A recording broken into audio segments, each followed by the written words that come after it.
Di abad 15 ada yang menarik, teman-teman boleh cek. Semua penemuan-penemuan besar itu ada ongkosnya. Galileo Galilei, Copernicus, Gutenberg menciptakan mesin printing. Saya lupa apa yang tercipta. Newton dengan Principia of Mathematicanya gitu ya. Pada saat 14 sekian dan 15 sekian mendadak Eropa menjadi dunia baru, pinter semua dan teknologi maju dengan cepat, padahal kemajuan teknologi dan peradaban itu memerlukan biaya mahal. Nah, maka sejarawan menduga bahwa harta Templar tadi yang di permukaan jadi shadow, menjadi pembiaya semua penemuan-penemuan teknologi. Kemudian seperti bank pertama kali diciptakan di Italia, printing money pertama kali diciptakan di beberapa negara Eropa, masih belum berupa negara Eropa tapi kerajaan. Bahkan bank tertua di dunia di Italia sampai saat ini udah 500 tahun pun masih hidup, masih ada, masih jalan. Yang kita mau mengingatkan adalah menduga bahwa tadinya Templar dengan kekayaan di permukaan, mereka main shadow. Kita lanjutkan shadow ini ya. Dan shadow ini mulai banyak, makanya saya pernah menceritakan tentang The Winners Get All. Jadi mereka mengontrol vena, mereka mengontrol bukan uangnya tapi jalur distribusi keuangan tersebut yang mereka kontrol. Kita tahu di abad 20, 1910 ya, kita lompat lagi 1910, waktu itu mata uang dunianya ada dua yang besar, yaitu pound sterling dan Swiss franc. Harus ingat, dan talipan nomor satu tetap pound sterling. Pound sterling menguasai 80% transaksi di dunia di awal-awal abad 20, tentunya abad 19 dia lebih berkuasa. Jadi teman-teman harus mengingat bukan dolar atau belum dolar. Di 1910 ada sebuah rapat yang sangat fenomenal. Jadi kalau di 1989 kita lompat sebentar ke Tiongkok, China. Di situ ada The Secret Meeting That Changed China tahun 89. Nah, tahun 1910 ini ada The Secret Meeting That Changed Dollar, ya dolar gitu ya.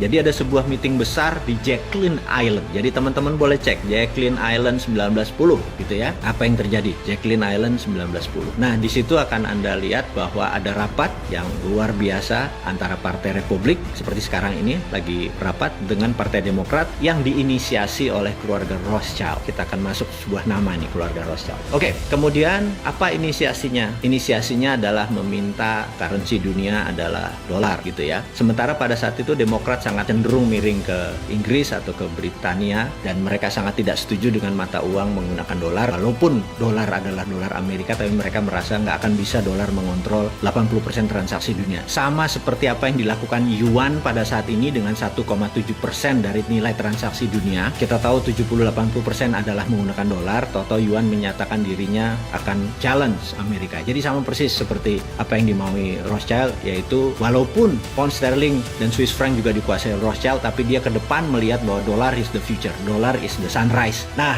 ditolak oleh Partai Demokrat karena waktu itu Partai Demokrat lebih dominan. Anda boleh cek di Wikipedia sekarang. Separuh dari Partai Demokrat, kongresmen dari Partai Demokrat dan senator dari Partai Demokrat itu ada di kapal Titanic. Dan kita tahu kapal Titanic siapa yang membiayai dan kemungkinan besar kapal itu ditenggelamkan. Dan kita semua tahu begitu rapat kembali untuk menyatakan dolar adalah akan menjadi world currency, Partai Demokrat hanya separuh dan kongres menandatangani semua. Akhirnya the winner is Rothschild gitu ya. Nah, kalau saya ngomongnya ngawur, Anda cek di Wikipedia. Dan kalau di Wikipedia di situ ada Jacqueline Island, ada 1910, ada Rothschild yang membiayai Titanic, ada separuh Partai Demokrat anggotanya mati di kapal Titanic, semua ada di Wikipedia. Bukan ngarang saya ini. Saya cuma teman-teman yang muda-muda yang belum ingat ya saya ingatkan aja. Ini pelajaran-pelajaran dasar. Mungkin saya ada miss waktu atau miss jumlah, tapi kita semua get the point lah maksudnya. Oke, di tahun 45 di mana Amerika sudah menjadi pemenang perang dengan Eropa dan Amerika kontrol the world. Jadi ingat bahwa di tahun 45 itu terjadi sebuah keputusan adalah world currency adalah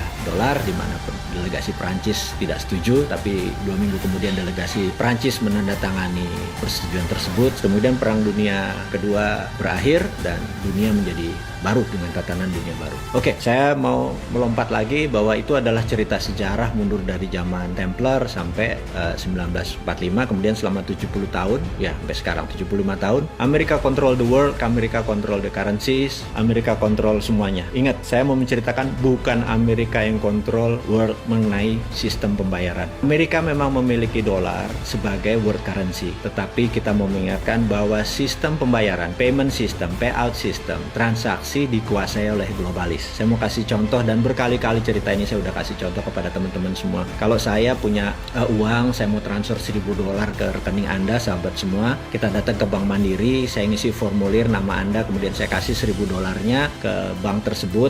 Yang terjadi adalah bank tersebut, clerk reconcile namanya, kasir tersebut akan memberikan notifikasi ke New York. Kemudian New York akan memberikan notifikasi ke kota kecil namanya Basel di Switzerland. Nah, Basel menyatakan good atau notifikasinya oke. Kemudian New York mendapatkan go ahead sign. Kemudian New York memberikan Bank Mandiri bilang oke. Pada saat itu masuklah $1.000 tadi, dipotong fee. Fee Mandiri dapat, fee New York dapat, dan Basel dapat. Jadi saya mengingatkan bahwa Basel dimiliki oleh sebuah keluarga. Dan selama kita menggunakan dolar sebagai currency, sistem menggunakan sistem dia dapat benefit. Jadi itulah disebut the winner take all, dan mereka sudah menguasai ini selama ratusan tahun. Jadi ke depan bagaimana? Nah, ini yang saya mau menceritakan, apa visi 2030 ke depan disandingkan dengan teori konspirasi. Mudah-mudahan teman-teman jadi mendapatkan visi besarnya dulu. Sekali lagi, Anda boleh bilang ini halunya Bosman, Anda boleh ini bilang pendukung teori konspirasi, tapi saya cukup konsisten dengan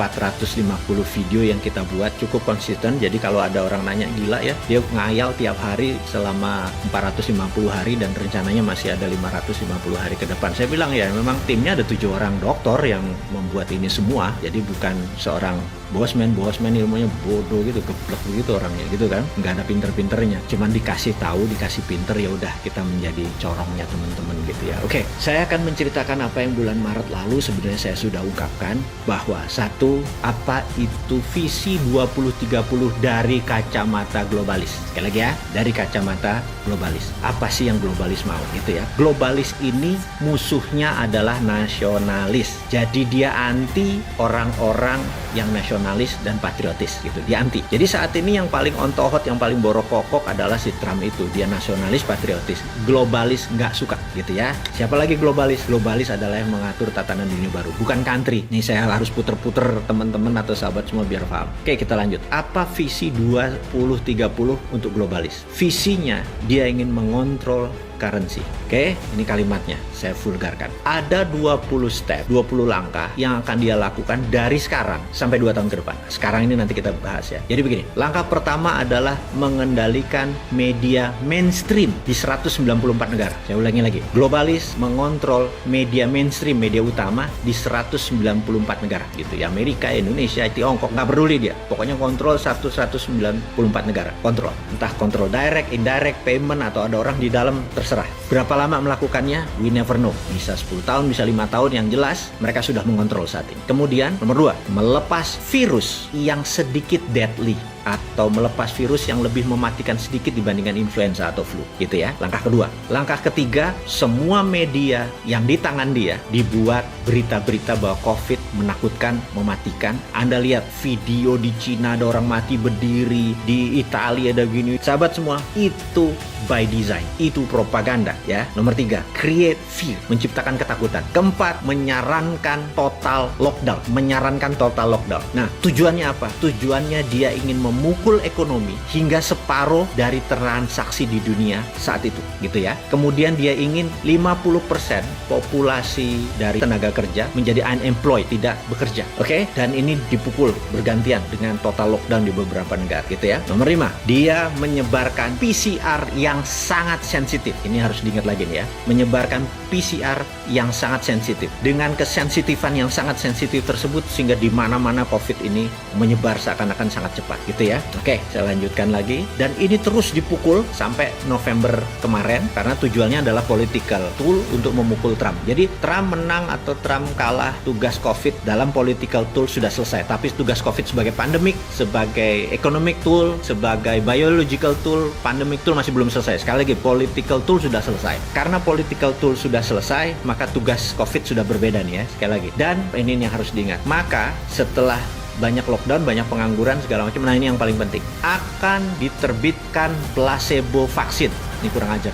Placebo vaksin ini tingkat penyembuhannya mungkin hanya setengah orang yang punya antibodi. Jadi gini, orang yang kena COVID, katakanlah dia OTG tanpa gejala, kemudian dia sembuh, tubuhnya sudah ada antibodi. Tapi mereka yang kena lebih parah, misalnya sampai dirawat, sampai perlu plasma atau sampai memerlukan itu, sembuh, maka antibodi dia lebih tinggi daripada yang OTG tadi. Vaksin yang nanti yang kita sebut placebo vaksin ini bahkan tidak sampai setengah dari orang yang punya antibodi itu. Jadi rendah sekali gitu ya, rendah sekali. Kita sampai tahap ini nih yang saya mau bicarakan. Lalu nanti, sekali lagi, ini belum terjadi. Ada 20, ini nomor 8. Saya ada beberapa yang saya skip sengaja ya, biar teman-teman terus intens dengan saya, intens dengan teman-teman di sosial media. Jadi, ini nomor 8. Nomor 9, nomor 8 itu apa tadi? Diterbitkan vaksin placebo. Ingat, kenapa vaksin placebo? 40 tahun AIDS itu beredar di dunia, belum ada vaksinnya. Sekarang kita mau nanya, kenapa nih 1 tahun mendadak ada vaksinnya gitu ya? Oke, kita sekedar skip, hanya pertanyaan kritis aja. Nanti setelah ini, setelah vaksin placebo ini diterbitkan, ini sekali lagi saya baca dari data apa yang dimaukan oleh para globalis. Yang nggak percaya teori konspirasi, anggap ini dongeng gitu aja ya. Setelah ini akan disebar PCR yang low sensitivity. Jadi ingat ya, tadi disebar PCR yang high sensitivity, sangat sensitif. Jadi semua orang akan jadi kena. Ini sekarang dibalik. Dia akan memberikan yang low sensitivity sehingga seakan-akan vaksinnya efektif. Sadis yang ngomongnya ya. Saya minta maaf nih. Jadi dengan ada PCR yang nanti disebar adalah low sensitivity, kesannya vaksin efektif. Ini apa efeknya? Efeknya manusia di seluruh dunia merasa vaksin, merasa sekali lagi, dan COVID terkalahkan. Di sini berita akan terus turun hilang. Tapi nanging gitu kalau Jawanya. Tapi COVID masih ada, dan COVID masih satu level deadly atau mematikan daripada flu gitu ya. Jadi nanti Anda bisa bayangkan, kok kayaknya udah sembuh tapi bos ini mendadak 4 hari isolasi mandiri, 21 hari isolasi mandiri, terus bergilir. Jadi tahun 2021 apa yang terjadi? Jangan harap Anda akan merasa bahwa ini udah take off. Anda di trap. Anda emang sengaja mau dikenain oleh kaum